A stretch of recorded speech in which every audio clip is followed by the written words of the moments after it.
These are my references. Remember that the main objective of this first section of the course is to familiarize ourselves with some basic digital drawing techniques and apply this knowledge to drawing a human head. Therefore, try to stick to a few basic references and focus on the study of the anatomy of the skull and the face. The goal is, for now, to understand and practice facial anatomy. Later, we will focus on design and style. Now we know how to collect and save references. But what do we do with them? I use references all the time to draw and create my characters. It is much easier to draw a hand if you can see a concrete sample than if you have to imagine every bone and muscle from memory. Even if you want to draw the hand in a different position, having a reference will help your brain imagine and calculate the correct proportions and perspective. Also, using references will help you to be more accurate and correct when drawing clothes, objects, and other accessories. But should we trace references? The answer is yes, absolutely. Tracing references is a great exercise to learn, but only if done the right way. For example, tracing this illustration and then presenting the resulting illustration as our own work of art makes no sense. It is not right, and it is a waste of time because you will not learn anything from that. Also, it won't look good.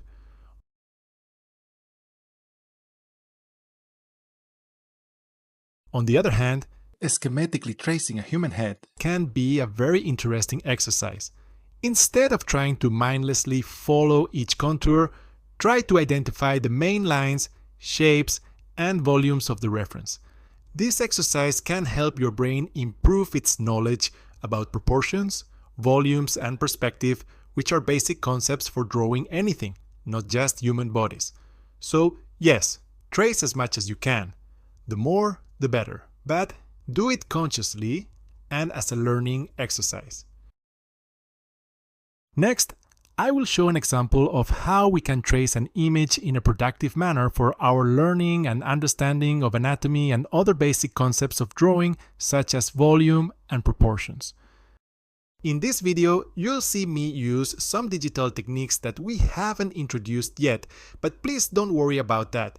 In the next lesson, we will look at how these tools work in great detail.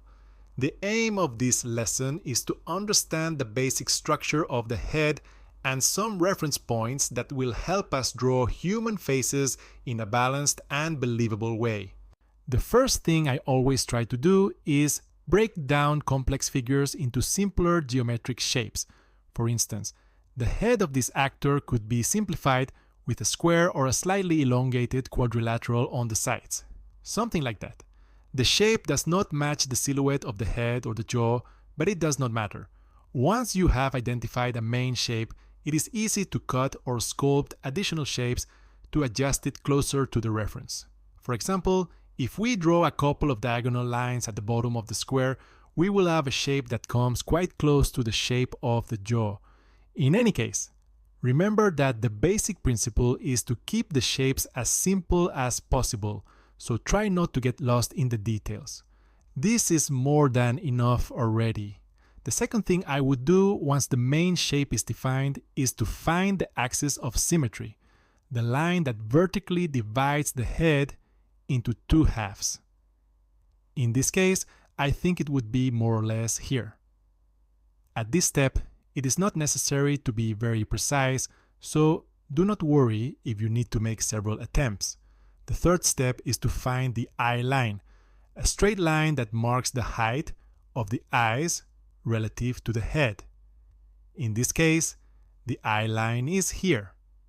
At this point, we can already start making some observations. For example, how high is the eye line in relation to the character's head? Well, a first observation allows us to conclude that the line seems to be at a third or a bit lower below the highest point of the head. Perfect. Additionally, we can also ask ourselves, how far apart are the eyes from each other? If we look at the reference, we will see that the eyes are about 1 eye distance apart. That is, the distance between the two eyes is similar to the longitudinal distance of 1 eye. The main idea is to find reference points within the image that help us establish a mental framework or scaffolding to understand the proportions of the human face and head. It is very useful to use elements from the image itself as a reference. For example, in a frontal view, the height of the nose marks where the ears begin and end. And if you notice, this starting point coincides with the eye line and with the base of the nose. It is also interesting to observe how the outer edge of the eyes marks a vertical line that differentiates the frontal plane of the face from the lateral planes, something that we can also verify by studying this shading line that indicates depth. There are methods of studying anatomy that decompose facial morphology into dozens of parameters and references for each element of the face, but in my opinion, it is not necessary to make things too complicated. When I draw a character, I focus only on the elements I have mentioned before. I will demonstrate once again as a summary of everything we've seen before. Please remember to keep it simple. That's the key. Keep it simple. So, the first thing I will do is try to identify the shape of the head, jawline, something like that. Basically, remember this is a square. We cut these two corners and basically we have the head. Then we find the vertical axis and then we find the line for the eyes. Once we have this, we can try to place the eyes. Remember, 1 eye of distance apart. And also this line, these dots here, will mark where the ear starts. This line also marks where the nose begins. And the end of the nose, the tip of the nose, also marks the line for the ears. You see, the ears connect here. The mouth should be somewhere here in this area, closer to this line than to the jaw most of the time. Of course, these basic proportions can change depending on your character, and this is just a default character, let's say, that we can use as an scaffolding to build upon. But of course, later we'll see how to manipulate, how to modify these references so we can create different characters with different expressions. For now, this is all we need to know. I recommend that you practice this exercise with various references until you become a bit more familiar with the basic elements of head morphology and above all with the proportions and distances between these elements. This basic sense of proportion will be very useful for you when drawing and when creating expressive characters, although we will talk more about that later. In the next lesson, we will delve a little deeper into this method of drawing heads and learn to use some digital techniques that will make the work easier and more fun.